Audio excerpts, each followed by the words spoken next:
So conventional reaction or wisdom on the vice presidential debate is that Senator J.D. Vance kind of came out on top as far as delivery. But Tim Walz did have one little ace in his pocket, or in his hand, on his sleeve, on his wrist. Yeah, and I don't think it was by accident. Of course, it wasn't. Yeah, because Swifties did notice got a little bracelet there, and some people think it is an actual. It's a total friendship. Taylor Of Swift course it is. Official friendship bracelet. It's what's interesting is that he knew it would get caught on camera, but it wasn't like displayed. He mentioned Taylor Swift at the end, saying she supported him, which makes sense. That why not? Yeah, they that's the whole want point of getting those endorsements.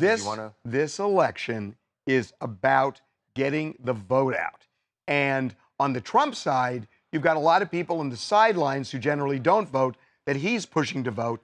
And then on the Democrat side, you've got a lot of young people who haven't voted or are apathetic, and they're trying to push them to the polls. And that's what's going to determine the winner. That was the whole point of Taylor's endorsement, because that was her big thing, is that you make sure you get out and vote. So, well, yeah, I mean, it was in his closing statement that he talked about his coalition, and he said, listen, we're getting everyone from Bernie Sanders to Dick Cheney to Taylor Swift. So, of course, his aides are saying, hey, plug Taylor Swift in when you can, because that's going to raise everybody's ears. At the same time, though, I feel like when you lay on Hollywood stars a little too thick, it could definitely push people away. So it's really a fine balance there. Like, maybe I would have done the friendship bracelet, but no Taylor Swift mention, or one or the other. You know, I was watching CNN, and they were saying these guys despise each other. Did it feel fake?